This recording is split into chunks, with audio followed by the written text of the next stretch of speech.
What's the day today? Al-Jumu'ah, mashallah. It's the blessing.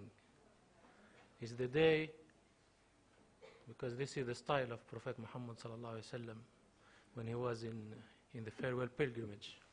He was asking people about the day, the month, and so the day today is Friday, alhamdulillah, and we start Bismillah ar-Rahman ar-Rahim.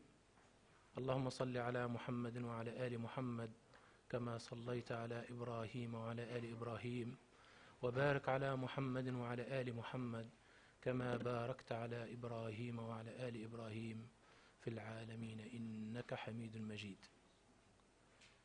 Let's also start our session, inshallah, with supplication to Allah subhanahu wa ta'ala to bless our gathering and also to accept us among the believers who are very close to Allah without fear and favor to anyone.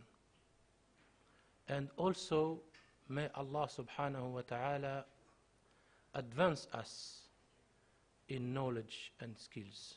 وَقُلْ رَبِّ زِدْنِي عِلْمًا. Because the objective of knowledge is it's not just to learn things or to make things difficult, but to make things easy and also to practice, more importantly, inshallah. So I would like to enjoin all of you, inshallah, to cooperate with me so that we can make this session successful, inshallah. And of course, I would like to acknowledge the presence of my colleague, Dr. Ray, because I didn't see him since the time when we were in Doha. So welcome and all the best for you. So my dear brothers and sisters, my presentation, without further ado, it will go like this. I will have an introduction which is very important. Just a while ago, we were having a brief chat with Dr. Mawahib, and I told her I don't want the attendees, to miss the introduction, because I feel the most important part is really to prepare my colleagues and all my friends here, so that we will be together in the same page, so that when we reach the end, inshallah, we will ask the right question and we will develop the right ideas and we will have the right response, inshallah. So that's the outline of the talk, inshallah. I will have a brief introduction, the purpose of and methodology, of course, this is very important. We will set up the framework, or we will lay the ground for our discussion, inshallah, very clearly. And also I will bring to you, Dr. Ray was telling you lots of stories. I will defeat him.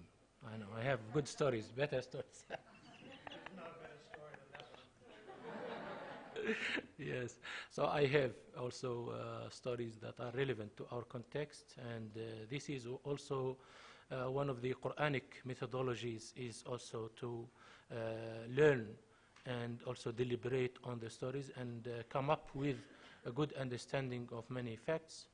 And of course, as the title of the talk is Myth about Gender Equity or Equality, I will try to detect the myths, plural of myth, about gender inequality in Islam, because those are I will address the most important one. There are three, inshallah. Because if we try to succeed to address them, inshallah, the others will be not that difficult to address them, and anyone can, inshallah, put some time to read about them and, of course, make a clear understanding. Of course, when we talk about gender issues, whether gender relations, gender equity, gender roles, gender sensitivity, whatever, it's very important to refer to the movements or the approaches of feminism, or historically the movement of women's liberation, as they call it. But now the feminism is more obvious and it's more used than other terms. Of course, to sum up, I will also try my best to make my talk or my investigation clear in few points, 4 or 5 points, so that I conclude with that. Introduction, so dealing with the gender issues is a very important matter in present time, and it will remain. And I think all of you remember Dr. Tariq's point when he emphasized that we have to address. We have no way to escape this. We have to address it and address it properly, far away from any way of being terrified from the words and theories or from the names of people and things like that. So we have to be just reasonable and also address the issue properly. That's the issue of being terrified by the words and the concepts is there. That's why I'm putting it, because nowadays, many scholars, though they are very well versed in Islam and even in social sciences, they may not, come close to this issue because they consider it as very sensitive or is a bomb. When you touch it from any aspect, you will find it very difficult to monitor and to address. So, inshallah, take it easy. We will try to understand a few things, and we will not be colonized, we will be decolonized, inshallah, and liberated from any pressure or any misunderstanding of this issue. We have to make it clear also, and a clear distinction that is very important methodologically, and I stress it in this introduction, the teaching. Oh, sorry. Yes, thank you. Yeah.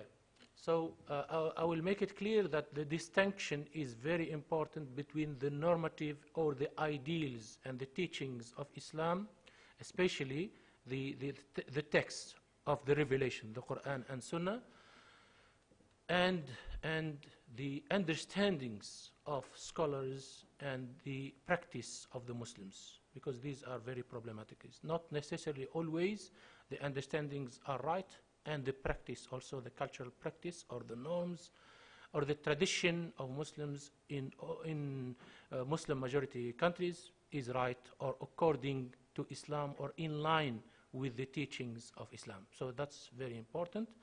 Similarly, we have to also not be frightened and scared when we talk about scholars, because scholars, finally, they are human beings. We respect them, we owe them lots of respect. And if you remember in my talk on Tuesday, I was saying that the first rule that we learn also from Surah Al-Hujurat is respect of scholars, and that's not debatable. There is no discussion, there is no doubt that we have to respect them, but it doesn't mean that we accept blindly and dogmatically everything that they say, because they are human beings and they do their investigation, and we can still assess and look into their investigation whether it is done, whether or not is done according to the systematic methodology and also in line with the teachings of Islam. And we learn from early on in Islam that if you find hadith or ayah, just throw the idea or the the understanding of a scholar away. If there is a clear injunction in the Quran, there is no doubt, you can understand it purely and clearly. Of course, the ijtihad of the scholar or his effort is just an effort, and it might be correct and might be not. And then finally, if we want to really engage with the gender issues, we need to acquire knowledge, because this is, nowadays, some people may not give knowledge the right due. They just go to the internet, read an article, and they start talking about gender issues. Or they read one verse, or they watch one video or one scholar talking about something, and they just act. Subhanallah, I still remember when, for example, I usually give a good example of this is Imam al-Ghazali, rahimahullah. Imam Abu Hamid al-Ghazali, when he was addressing one of the most complicated issues, that is the transmission of the Greek philosophy to the Muslim world. And then he said he remained 3 complete years studying the Greek philosophy. Just studying the Greek philosophy. And then he came up with his book, Maqasid al-Falasifa, the higher objectives or the ends or objectives of the Falasifa. He didn't criticize the Falasifa first, but he wrote what is this philosophy.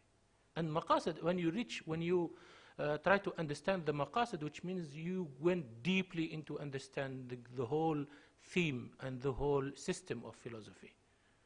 After writing about the maqasid al-falasifa, he made himself clear that this is my understanding of philosophy. And philosophy is not kufr as it was propagated, but even Imam al-Ghazali and other scholars, they benefited from philosophy in many Islamic sciences, including maqasid, including usul al-fiqh.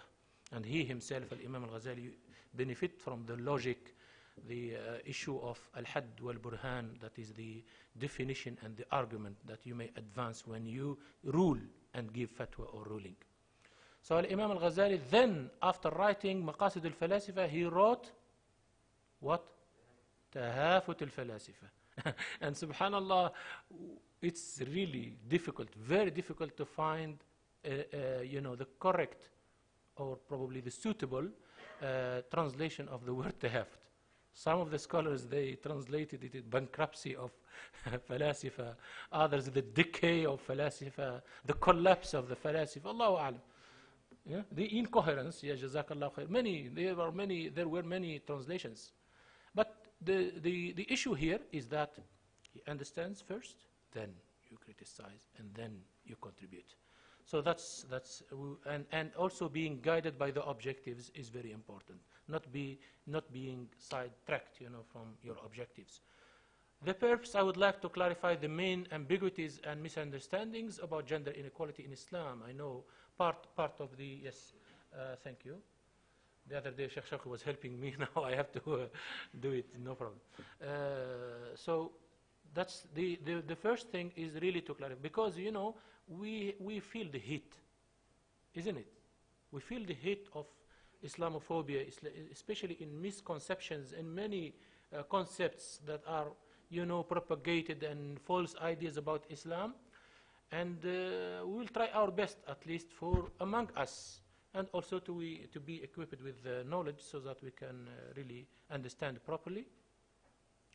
And I will also, the purpose of this talk is to argue that the problem of gender inequality lies in the socialization and culture, which cultivate injustice and discrimination. This is the root, to my understanding, is the root issue of the problem. Because when we talk about the biological approaches and all those stuff, yeah, there are some theories, some concepts, but the mainstream issue or the root of the problem is a cultural problem, lies within the socialization, how you bring up your children at home and how people interact and all those issues. I also would like to argue that the issue of equality is a reality in the texts. I will show you by evidence. It's a reality because in our center we talk about text and context.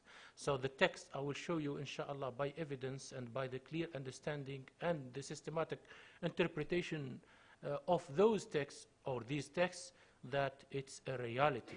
When we talk about equity in Islam between men and women, it's a reality in the text, but unfortunately, I mean, the experience of the culture in Muslim communities and societies throughout the history has not proven this text, and they are sometimes close, sometimes very far, sometimes somewhere there in between. And the myth is in many respects in the context or in the reality itself. When we try to trace the areas of misconception, the areas of gender inequalities, you will find them in the reality. They are very obvious and clear. My methodology is to really deconstruct tafkik and i'adat tarkib. Deconstruct and reconstruct the argument so that inshallah we'll come to a clear understanding.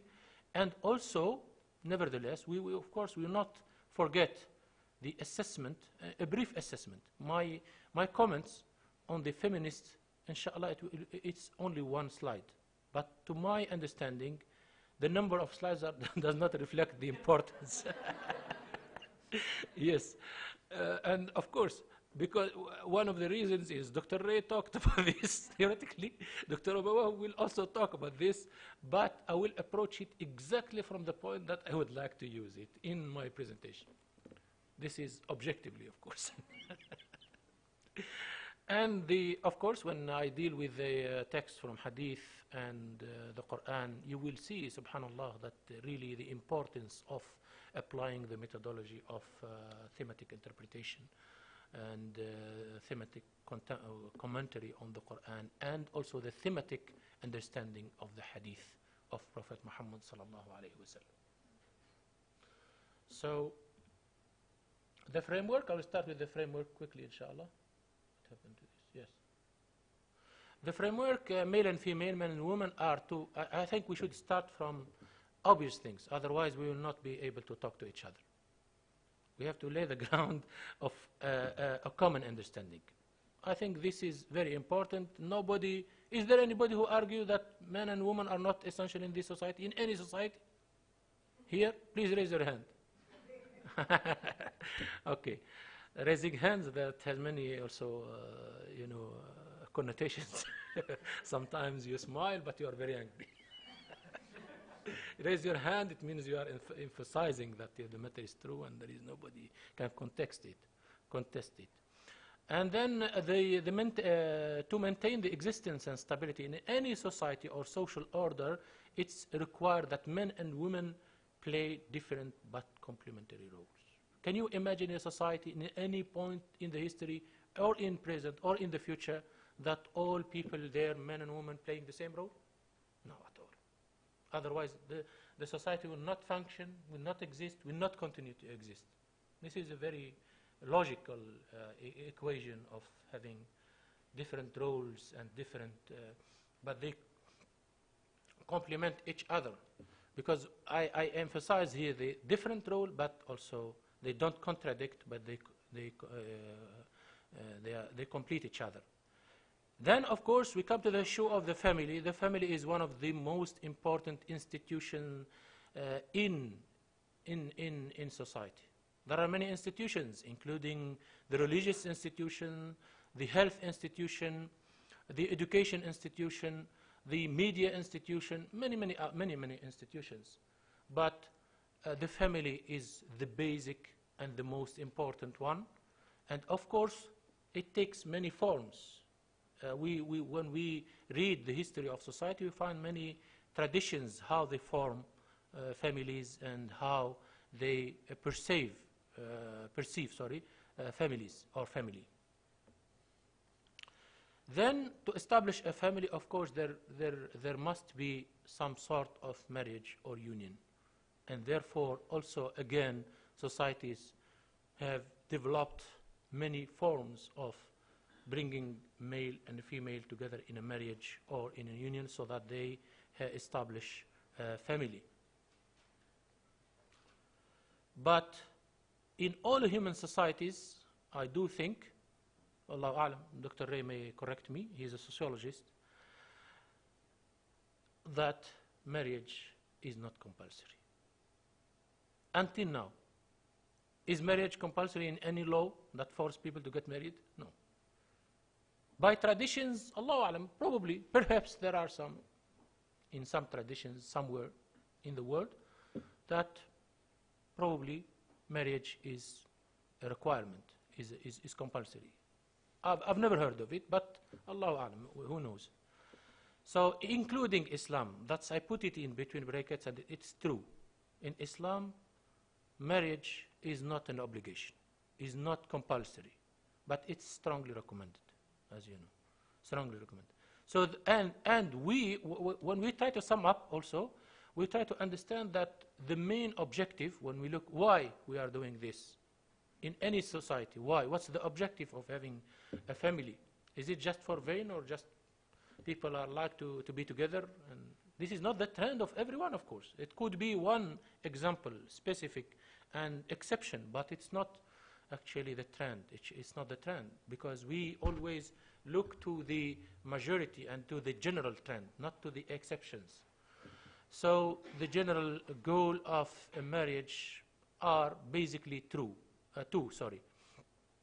The satisfaction, of course, the sexual satisfaction, and also to reproduction, which means to rear children, and that's a contribution in any society. Otherwise, if these two objectives are not fulfilled from a family, any family, whether a nuclear family, the brother was talking about it over the other day, or the extended one, no problem. But the main thing, these two objectives are there.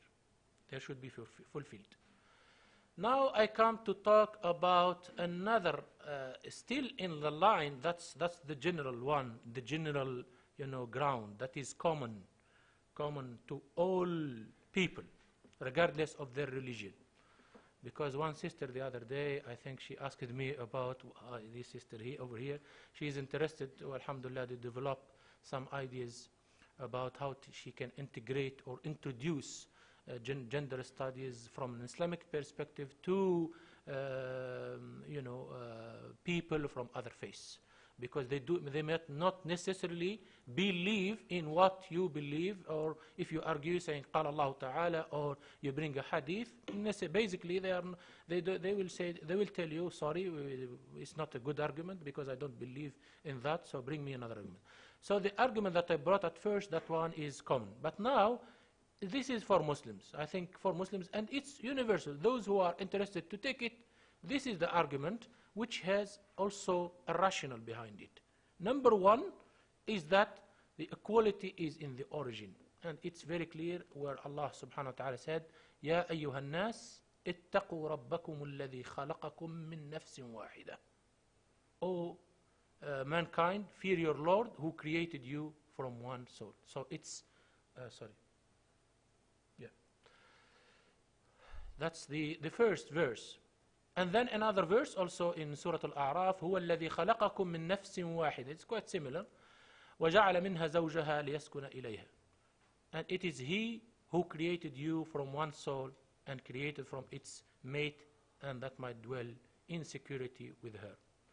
Ibn Ashur here, one of the great modern scholars in tafsir, tafsir Tahrir al-Tanwir, he said, and this indicates this verse or this statement, especially من نفس واحدة, from one soul, indicates that the greatness of the Creator, the قدرة على عظيم قدرة الله وحكمته, the greatness of the Creator and His wisdom, وامتنان على الناس, وامتنانه على الناس, I think,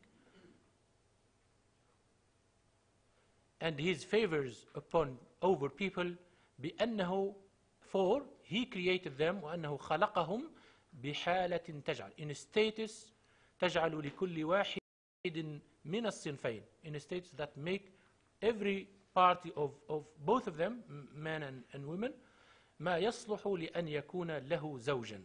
They are equal and they will, so they can have a partnership. Okay? ليحصل التعارف, and this is the objective, so they get to know each other. والتشارك, also they have partnership and they share with each other في الأنس والتنعم, both to enjoy their life in a family, of course, and also to remember the favors of Allah and to enjoy the favors, النعم, التنعم, which means to enjoy the favors of Allah. And Allah subhanahu wa ta'ala said, وَلَقَدْ خَلَقْنَا الْإِنسَانَ فِي أَحْسَنِ تَقْوِيمٍ. I'm bringing this here also insan in general. There is no here distinction between man and woman. And subhanallah, I quickly give you a little story, and I will start with the stories now. The story that during the time of Malik, Imam Malik ibn Anas rahimahullah, and you know Imam al-Shafi'i rahimahullah was one of his students, bright students. So he was attending his lecture, and subhanallah, a man came and asked Imam Malik a question, a gender question. Okay? And he said, "Oh Imam," he was sitting at the back, and he asked him, "Oh Imam, if I tell my wife that if you are not as beautiful as the moon, you are divorced. So what's the ruling? What is the fatwa?" Who? He will divorce her. If she is not beautiful. Yes, if it's worse. Yeah. Yeah, if she swears, of course. This is the right narration. And then Imam, of course, thought about it, and he told him, yes, she is divorced. Of course, the man is just humble. Of course, the alim, the scholar, the Imam told him that he accepted it. So, but Imam al-Shafi'i, he got another opinion. Though he was young, was not yet as an Imam. So when that man left, he ran after him, and he told him, can you please repeat the issue so that I hear it again from you? Repeat your issue on me, your question. And he told him, blah, blah, blah, blah. That's the question. Not blah, blah, blah, of course. So, yes. And he told him, okay, come back with me to the Imam. Let's go together. And repeat, ask the question again, the same question to Imam Malik, and I will also interfere or intervene. And subhanallah, when he asked that question again to Imam Malik, he told him, oh Imam, I have another opinion, which is the opposite, exactly the opposite. Because he told him she is divorced. He told him, no, she is not divorced. He shouldn't divorce his wife because Allah subhanahu wa ta'ala said, لَقَدْ خَلَقْنَا الْإِنسَانَ فِي أَحْسَنِ تَقْوِيمٍ. أحسن تقويم. Al-insan is the best creature. So how come that you're comparing? You are comparing a human being, your wife, with the moon? This is not a correct, comparison. And then the Imam Malik testified, yes, this is true. Subhanallah, you see the humbleness also the scholars. He accepted the argument of Imam Shafi'i and he said yes. So that's, and then again, وَإِذْ قَالَ رَبُّكَ لِلْمَلَائِكَةِ. This is the second ground of equity, equality in dignity and also vicegerency or khilafah. وإذ قال ربك للملائكة إني جاعل في الأرض خليفة. Khalifa in general. There is no reference to man or woman here. Al-insan is the Khalifa of Allah subhanahu wa ta'ala in this earth. And then in the other verse also Allah subhanahu wa ta'ala clearly stated وَلَقَدْ كَرَّمْنَا بَنِي آدَمَ وَحَمَلْنَاهُمْ فِي الْبَرِّ وَالْبَحْرِ وَرَزَقْنَاهُمْ مِنَ الطَّيِّبَاتِ وَفَضَّلْنَاهُمْ على كثير ممن خلقنا تفضيلا. And you see the transition. So we have, bestowed dignity on the children of Adam, and we have preferred them and also made them better than many other creatures of Allah subhanahu wa ta'ala. So both men and women are also, by these clear texts, they are also equal in terms of their dignity and also their role as a vicegerent of Allah in the earth. The third one and the last one is equity in religion and also in religious obligation, of course, and moral duties and reward. Because sometimes we are equal in something, but we are not equal in reward. So in all of that, Allah subhanahu wa ta'ala said, وَمَن يَعْمَلْ مِنَ الصَّالِحَاتِ مِن ذَكَرٍ أَوْ أُنثَى. And whoever does righteous deeds, whether male or female, and you can see, وَهُوَ مُؤْمِنٌ فَأُولَٰئِكَ, the reward, and the, sorry, yeah. فَأُولَٰئِكَ يَدْخُلُونَ الْجَنَّةَ وَلَا يُظْلَمُونَ نَقِيرًا. Reward, both male and female. If they do right deeds, of course, there is no discrimination, no inequality at all, and also they will be rewarded both equally. يَوْمَ تَرَى الْمُؤْمِنِينَ وَالْمُؤْمِنَاتِ, both believers, male and female. يَسْعَى نُورُهُمْ بَيْنَ أَيْدِيهِمْ وَبِأَيْمَانِهِمْ بُشْرَاكُمُ الْيَوْمِ, reward, bushra, the glad tidings. جَنَّاتٌ تَجْرِي مِنْ تَحْتِهَا الْأَنْهَارِ, rivers, paradise, beneath which rivers are flowing. خالدين فيها, they will enjoy the paradise forever. ذلك هو الفوز العظيم. The فوز العظيم is for both man and woman. Okay, so now coming to the story again. That's a very important story which I would like to also start with the story of Balqis, the queen of Yemen. And you will know, inshallah, later on why I'm bringing this story. The Hudhud, you know the Hippowy? Yes? You know the story of Balqis in Surah Al-Naml, and Sulaiman and the Queen Balqis? Of course, the response, now I will just make a shortcut, you know, to the story itself. I'm not going to talk about the Sulaiman, how he understands, how he was appointed, and Dawood, David, and all. Inshallah, you can refer to that story, it's there. But my point here is that when he sent the message or a letter to the Balqis, and of course after the communication, you know, to and fro, finally the Hippowy came and said, إني وجدت امرأة تملكهم. Something new, totally new. A woman is ruling. Ibn Ashur, rahimahullah, said, this looks, one of his interpretation, of course. He said he was surprised. And something very weird, you know, something very strange that a woman is ruling, you know, at that time, of course, at that time. So he was telling him, وَإِنِّي وَجَدْتُ امْرَأَةً تَمْلِكُهُم. And you see the word even تَمْلِكُهُم, not even تَمْلِكُهُم. Milkiyya is not even, it's more than ruling. The position is very powerful. So he said, إِنِّي وَجَدْتُ امْرَأَةً تَمْلِكُهُم وَأُوتِيَتْ مِنْ كُلِّ شَيْءٍ وَلَهَا عَرْشٌ عَظِيمٌ.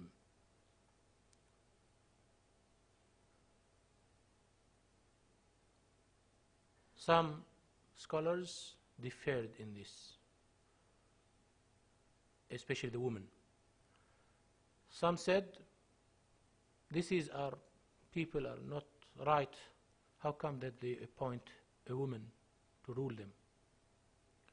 But subhanallah, Ibn Ashur said in his tafsir, At-Tahrir wa-Tanwir, he said, the Hudhud was telling the story to Sulaiman alayhi salam because there is a component, new component, that it was not known in the tradition in that region that a woman will rule. So that's إِنِّي وَجَدْتُ امْرَأَةً تَمْلِكُهُم, as if it is something strange. And then I will jump to another verse in the story that is قالت يا أيها الملأ. Look at this woman. قالت يا أيها الملأ افتوني في أمري ما كنت قاطعة أمرا حتى تشهدون. قالت, she said, افتوني في أمري. That gives an indication of how she ruled with a modern term, shura and democracy. She is consulting them. Though some scholars said they were also not good, the people of her people, because their response was just total submission without her giving her any. They said, we are ready, we are strong, we are good, no problem. Do whatever you want, we will follow you. This is the response. And then when she came to Sulaiman alayhi salam, قيل لها ادخلي الصرح فلما رأته حسبته لجة. I'm sorry, I'm reading for something. Again. وكشفت عن ساقيها قال إنه صرح ممرد من قوارير. Then this woman, look at the conclusion. قالت رب إني ظلمت نفسي وأسلمت مع سليمان لله رب العالمين. Finally, when she was convinced that this is not a time to play around, it's a time to accept the faith and to accept that this is a messenger from Allah subhanahu wa ta'ala, and it's not a normal king just like the other kings. This is the conclusion. This woman, of course, brought good things, and she was also ruling her people in a nice way. I give you, just open a bracket, because one of the Mufassirin said that how this woman came to power. In brief, he said that there are some reports that her and her father passed away. He was the king of Saba. When he passed away, so she was aspiring and also thinking of taking over.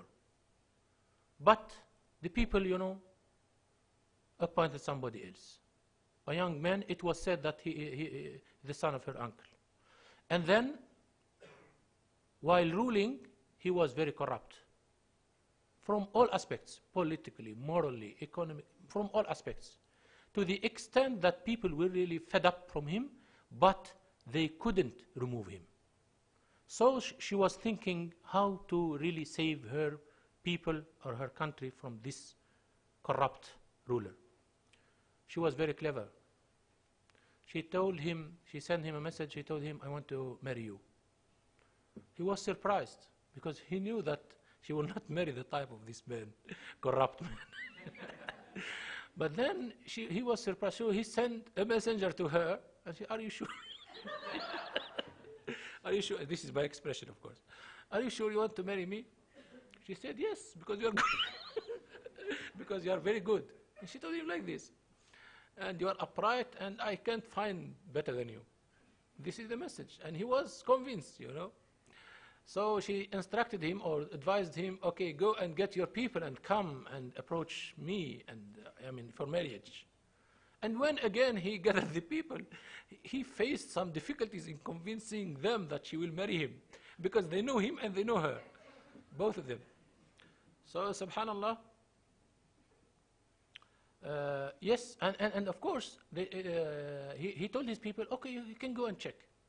Of course, and they checked with her. And she said, yes, I like him. But when, of course, everything was, organized, and they came to the time when they get married, of course, she went with her people, supporters all together, and that's the day of marriage, of course, and people, of course, disappeared, and when she was alone with him, what she did, she has a message in her mind. Okay, I again say that this is one of the reports. Okay, it's not my, I'm not convinced of this, and it's not my story. It's not my report. And she said, okay, yes. She started, of course, serving him wine, until he lost his conscience. And then she killed him. She killed him, and she also besieged his head. And then she called the people. Look at this woman. She called the people and told them, she called the advisors and ministers first. And she told them, how come that you accept this notorious man to rule you? How many years now he's doing all these corrupt things? How come that you accept? And she started criticizing them, condemning them, attacking them. And they said that we couldn't do anything. She said, okay, come and see. And she took them as... So, and then after that, she told them, okay, now what do you think? Go and get another ruler. She said, no, never. You are our ruler. So they opted for her, and they were very obedient to her. That was the story, Allahu A'lam. We'll come back to this, but from another angle. So now examples from the modern story. You can see the names of Indira Gandhi, Margaret Thatcher, Benazir Bhutto, Khalida Zia, Helen Clark in New Zealand. Oh, sorry, off-site. So those are, I tried just to give you a perspective behind which I have an objective of this. The names, I can just, recorded 13. There are many. I am sure that in the modern, at least the last 50 years, there are many women that assumed, power and the position of power. But these are the most obvious one. And you can see some of them are in the, sorry. You should take off Margaret Thatcher. Yes, I know that. I'm aware that it was criticized, and many others, and even during her death, people were not so gentle. But I know that. I respect that. But she was prime minister for 15 years at least. And yes, you see, some of them are in the Muslim world, or in Muslim majority countries, like in Pakistan, Benazir Bhutto, Megawati Sukarno Putri in Indonesia, and I think those are in Bangladesh are the two ladies, and the most notorious one, the existing one now, right now. Anyhow, so these are, they ruled. So they took the opportunity, the legal ground is there, the opportunity was there. They practically became leaders. They have contributed to their countries regardless of whether they were good or bad. They have been there. And these are my comments. So these women came to power through ballot box, first of all. And some of them, like Gandhi, Bhutto, Megawati, and others, they benefited from the legacy of their fathers. And Shinawatra also, she benefited from her brother, Thaksin Shinawatra. But she was removed, I think, after 3 years of her rule. They have ruled their countries and contributed to their societies far better than many men, especially in the Arab and Muslim world, majority countries. Perhaps many Muslims nowadays who are suffering from the totalitarian regimes and dictatorship would love to be ruled by these type of women. I didn't hear at all, this is my humble knowledge, of any fatwa or ruling issued by Muslim scholars or ulama or fiqh councils that these women shouldn't hold that position of power, or the people of those countries who elected them, they are stupid and they are naive. Like the German people. Are they naive? Can we say that German people are naive, or those who elected? Yes. Angela Merkel is still ruling. And even during the time of crisis, when they couldn't disagree, they agreed about her as one of the leaders that can win. Okay, there are more than 200 countries. This is, of course, the sovereign state. When we talk about the sovereign state, there are some definitions of sovereign state. Some said the one registered in the United Nations are 190. Then others, they're including the nations that are still outside, or they are up to 206, between 190 and 206. So roughly it's 200 plus.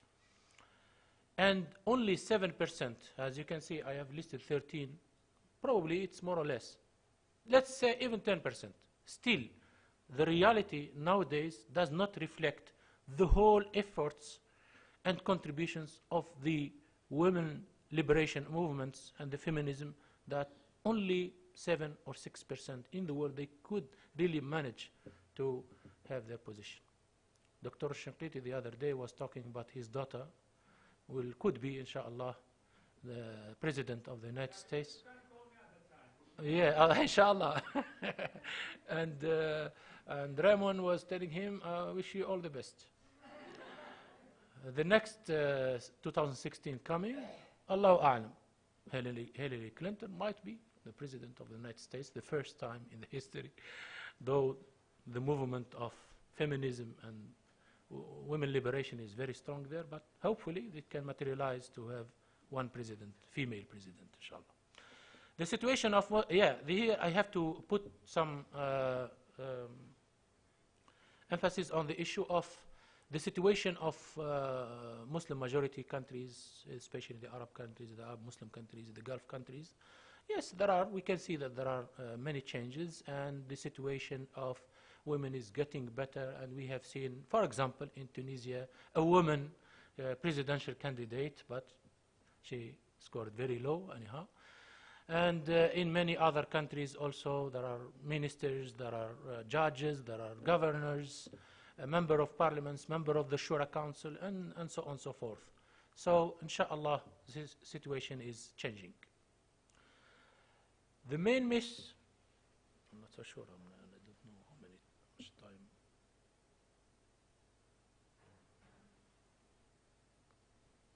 How many? 50 minutes. 15 minutes.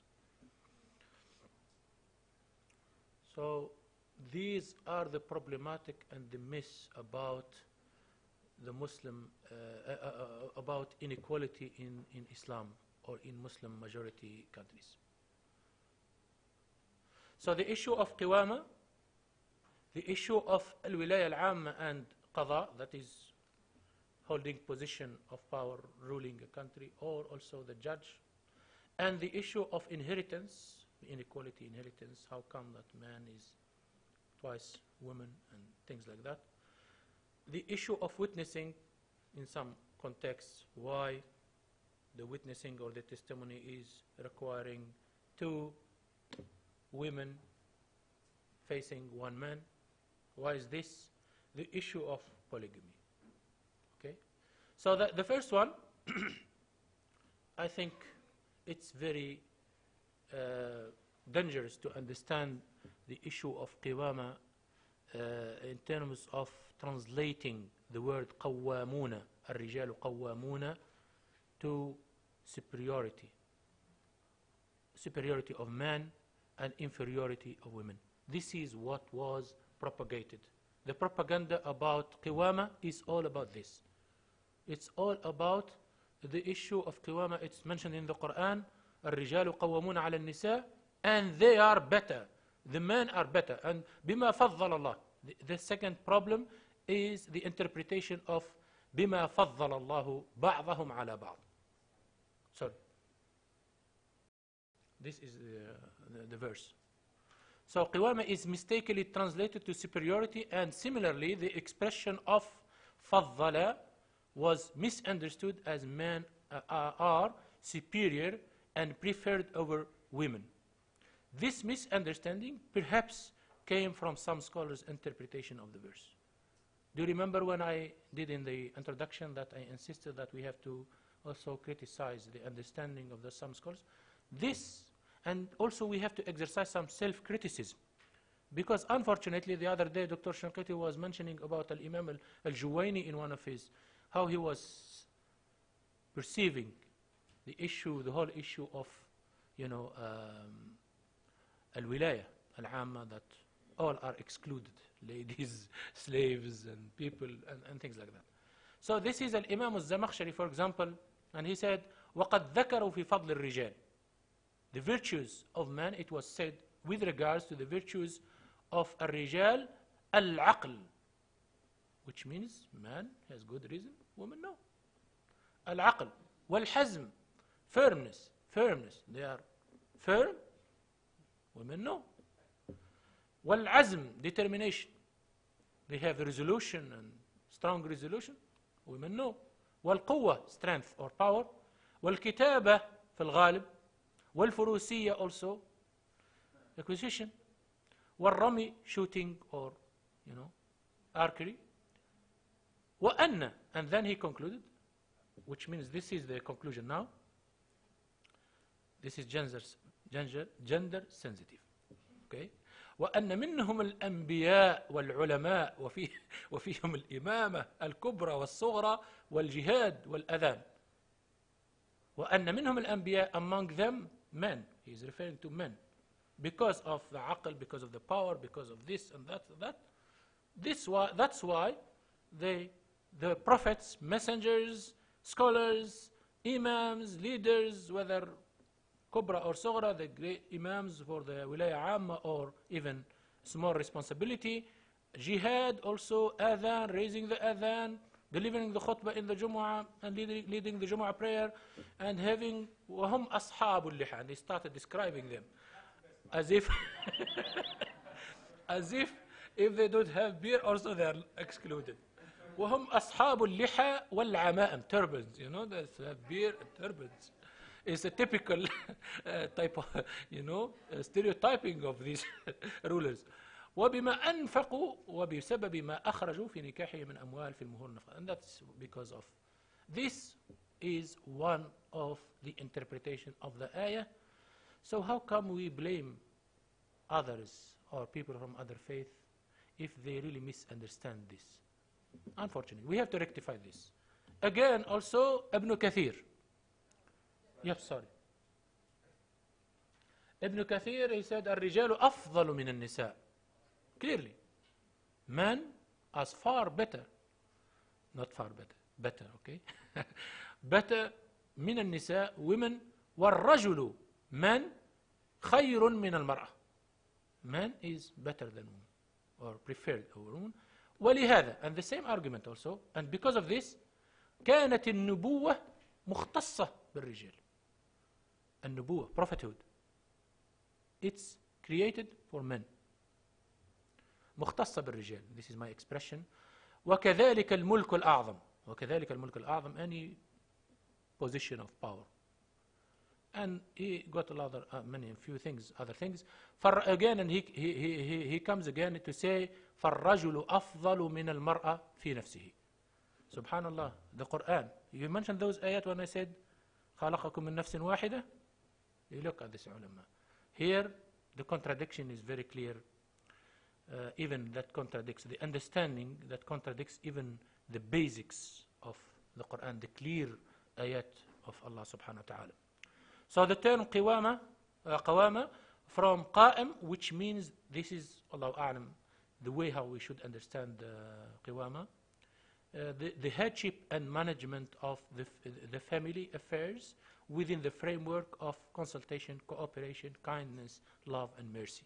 And it does not at all mean that women are inferior or must be subjective to men. This is my understanding of the fact. The expression فَضَّلْنَا بَعْضَهُمْ عَلَى بَعْض, which means to prefer. فَضَّلَ بَعْضَهُمْ عَلى بَعْض refers to both. Here I found in one of in some scholars of the tafsir, they said it's wrong to strict it as if only men, they are better than women. Tafdil here, it means they have some characteristics, they have some virtues which is different from each other. So both of them, men, women, they have virtues, they have qualities, they have characteristics, but they are different from each other, and vice versa. The expression has also been used in the Quran to distinguish the prophets from each other, to show the differences between people in income and sustenance, knowledge, skills, potential, and everything acquirable. Everything acquirable, we may differ. For example, if I put more efforts in knowledge, I will be probably more knowledgeable than somebody who didn't put effort in skills, in acquiring skills, and things like that. And okay, quickly I move to the wilayah and al-qadha. Yes. So the wilayah, basically, one of the great myths in that is that women are not permitted to hold a position of head of state or judge. To my humble understanding, the only text, by which the scholars justify their ruling or opinion is the following hadith, which is عن أبي بكر قال. أبي بكر قال. And he said, one of the Sahaba said, لقد نفعني الله بكلمة سمعتها من رسول الله. Allah subhanahu wa ta'ala favored me with hearing a word or a hadith from the Prophet Muhammad sallallahu alayhi wa sallam, أيام الجمل, the incident of Al-Jamal, بعدما كدت أن ألحق بأصحاب الجمل وأقاتل معهم. And he was about to join the other clan, the Muawiyah clan, rather than the Ali clan. And he will fight against Ali. But he said, نفعني هذا الحديث, because he remembered this hadith. قال, and he said, لما بلغ رسول الله صلى الله عليه وسلم أن أهل فارس. When it was conveyed, the news was conveyed to Prophet Muhammad صلى الله عليه وسلم that the people of Persia, they appointed a lady or a woman to rule. So what was his comment? لن يفلح قوم ولوا أمرهم امرأة. People who appoint a woman to rule them will never prosper, will never have good results or grow or development. And in another narration, of course, لن يفلح قوم تملكهم امرأة. And you can see in this hadith, the word is using the word تملكهم. It's إني وجدت امرأة تملكهم in Surah النمل, about Balqis when she was, yeah? Yes. So the hadith, this is about the hadith is, there is no doubt, and Dr. Mu'taz is here around. He is specialized in hadith. He can rectify me if I'm wrong. The content of the hadith, al-matan, and the narrator, al-sanad, or the chain of narration, is all correct, no doubt of that. And the hadith is recorded in Sahih al-Bukhari. But the problem is with the interpretation of the texts and the application and usage of this hadith in context to support wrong opinion about appointing women, not appointing women in a position of power. So Ibn Kathir and Al-Qurtubi, again, look at this. قال Ibn Kathir. Ibn Kathir said, الرجال, I mentioned this, but just to show you that in this this text, Ibn Kathir was testifying correctly and directly, saying that الرجال أفضل من النساء. I explained this, that the men are better than women and they are preferred, and man is better than woman. ولهذا, and for this, because of this, the prophethood was assigned to men, and وكذلك الملك الأعظم, and also the position of power. And this is because لقوله, this is because Prophet صلى الله عليه وسلم said لن يفلح قوم ولوا أمرهم امرأة. He is taking the argument of this hadith to say, to support his, and it goes on. Again, Al-Imam Al-Qurtubi also in his tafsir, he is saying قال القاضي أبو بكر ابن العربي, one of the great judges, القاضي أبو بكر ابن العربي, هذا نص في أن, this text testified that women لا تكون خليفة, will not be caliphate, خليفة, ولا خلاف في ذلك, and it's not contestable at all, no doubt, and it's agreeable, it's nobody can argue with this. ونقل عن محمد بن جرير الطبري, عن إمام الطبري, it was reported also that يجوز, it's permissible, it can be, أن تكون المرأة قاضية ولم يصح ذلك عنه. They said here, Imam al-Tabari said, yes, she can be, but we are not sure. It has been, investigated, and it turned to be no. He didn't say that. كما نقل عن أبي حنيفة, and it was also reported about Imam Abu Hanifa, أنها إنما تقضي. It was a little bit flexible, that she can be a judge, but not a full judge. Only in the things that she can witness. فيما تشهد فيه وليس بأن تكون قاضية على الإطلاق. She can't be a judge in general like that. ولا بأس بأن يكتب لها مسطور بأن فلانة مقدمة على الحكم. Okay. The Prophet ﷺ just commented, this is the understanding of that hadith. The Prophet ﷺ just commented on the incident reported to him, and it was not a comment. He didn't command Muslims not to appoint women in position of power. There is no indication in the hadith that was mentioned, and it was used by some scholars, unfortunately, that it is a commandment, amr. And the hadith contains a condemnation, actually, of men and praise for women. Because we hear a lot about the قراءة الذكورية للنصوص, the male reading or interpretation of.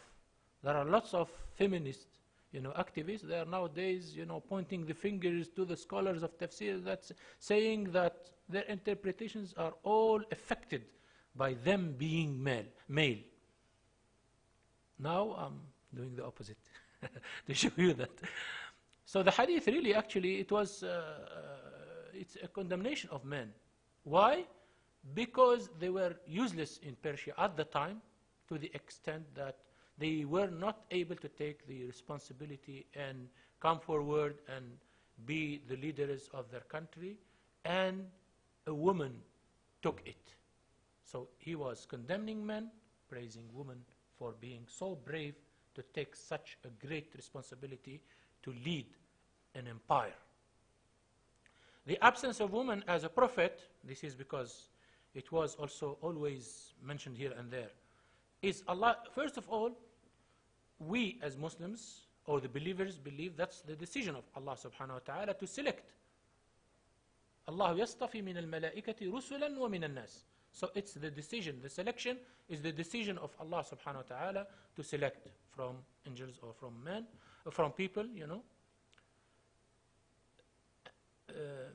and Allah is the all-knowing, including the huge demand. This includes the huge demand, physical demands and physical sufferings associated with the role of the messenger. And the hadith does not lay the ground at all for gender inequality, but as Prophet ﷺ said, كُلٌّ مُيَسَّرْ لِمَا خُلِقَ لَهُ. So this is just an indication of, yes, it's an issue of capability, capacity, willingness, and it goes like that. Time? Okay. So, because of the time, so what I'm going to do, yes, just I will finish in five minutes. So the inheritance issue is there. The inheritance issue, I think I will leave it so that we discuss probably during the discussion. I have, alhamdulillah, explained the qiwama. And the issue of witnessing, the problem with one man and two women, we'll explain it, inshallah. Polygamy also, why men are marrying this and that. But I would like to at least highlight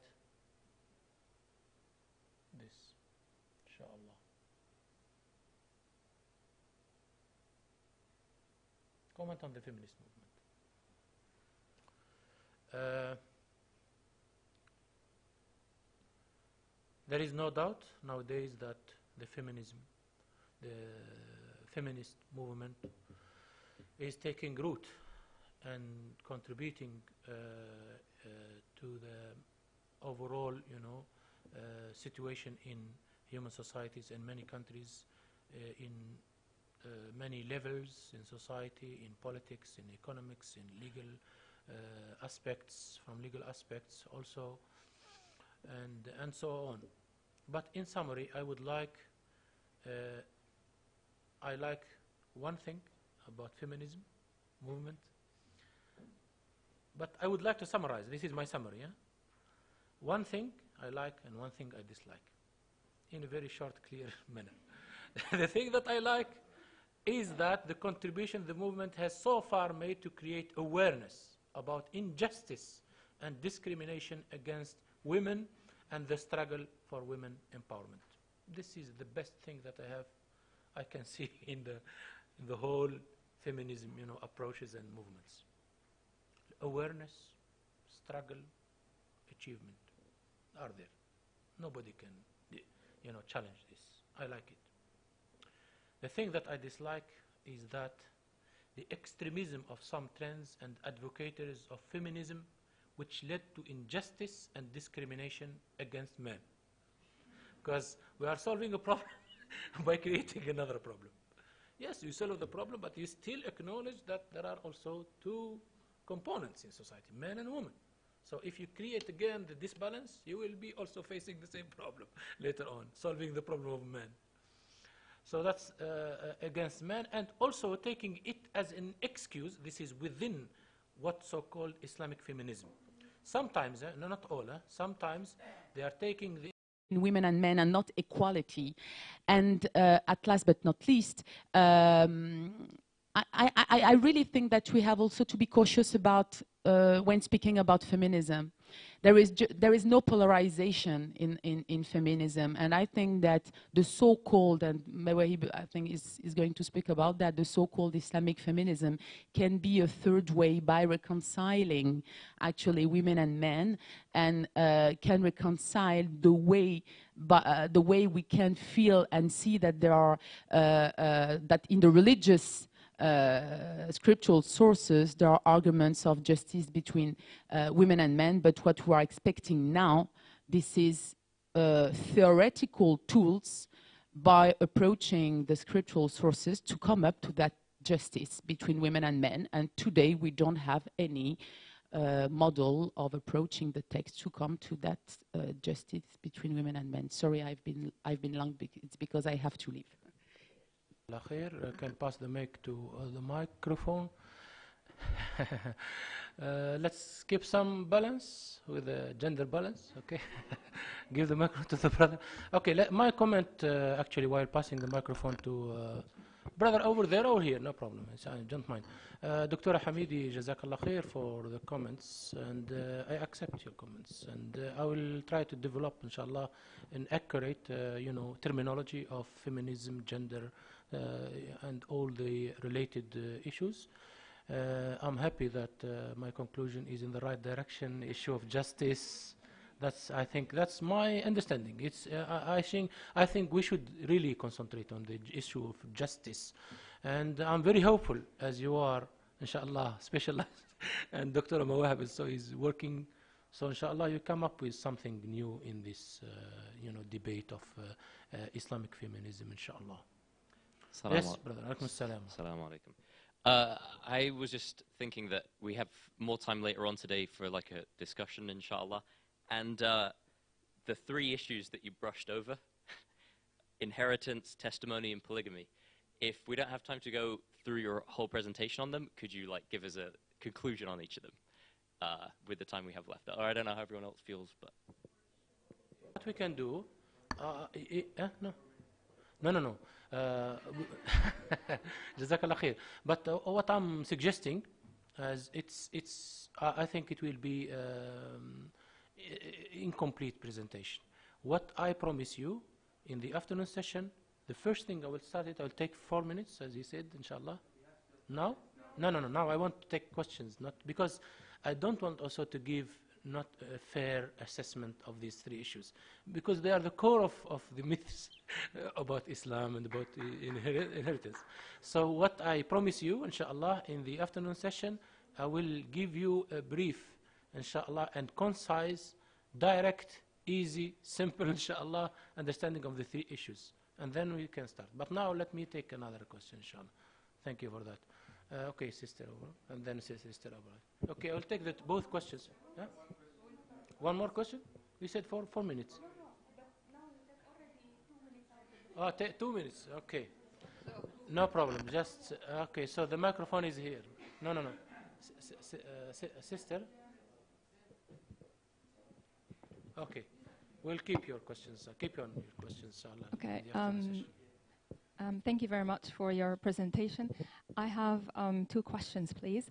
One of them is related to your first slide, if we could go back to that, the one with the framework, about the purpose of marriage.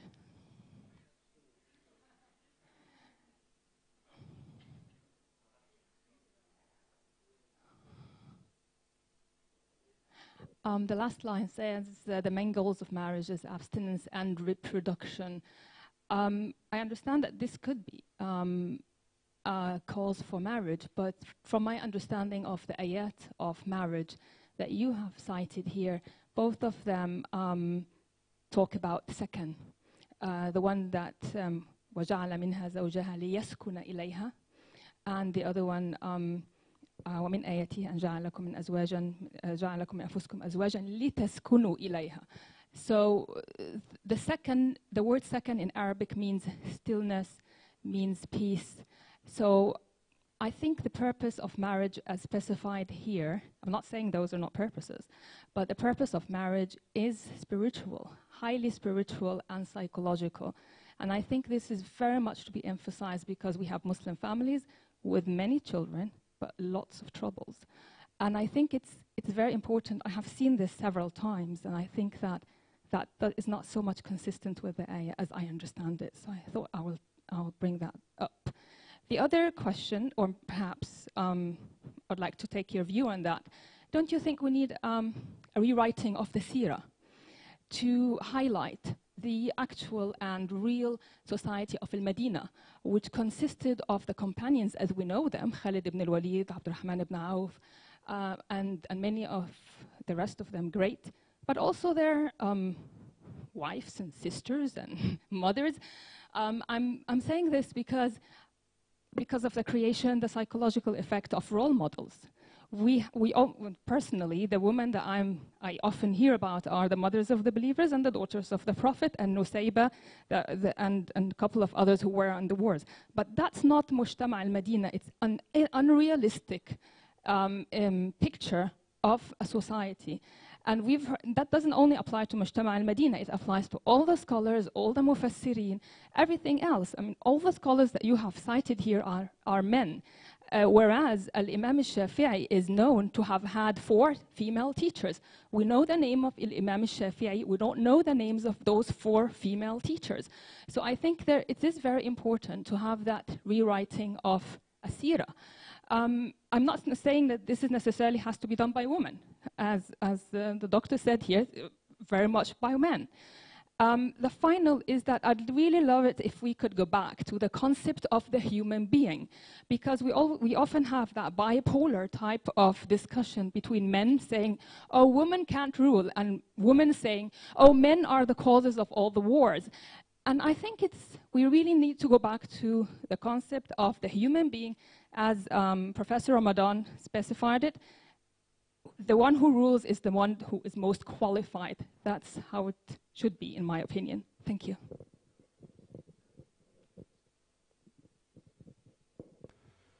Okay, thank you. I think I will just attend to this, and then we'll break, and then we'll come back, inshallah, in the afternoon session. We will have more time, inshallah, to discuss.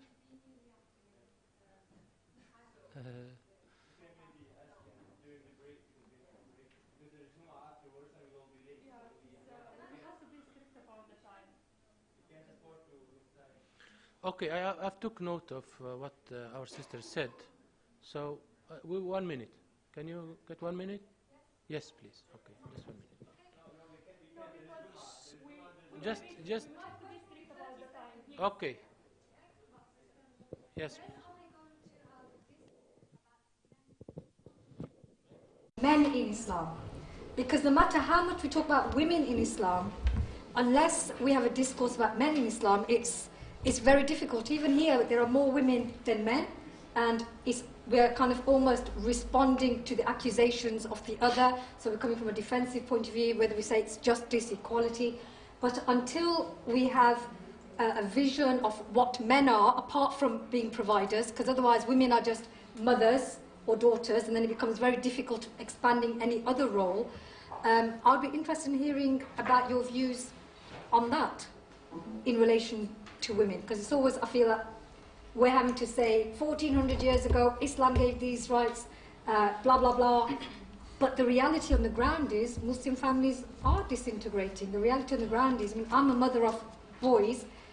I think there is a crisis of masculinity, but how would we define a masculinity? We seem to be obsessed about defining what femininity is and what feminism is, but there seems to be this big silence on what a masculinity is. Thank you, Sister. I would like to thank you all for attending this session, and also for being alive and coming forward with great questions and comments. Inshallah, we will have the afternoon session. We will have also time to respond to some questions, and also including addressing both issues that raised by both sisters right now. And I give the floor to Sister Dr. Mawahib. So we have 10 minutes break, please. Sharply.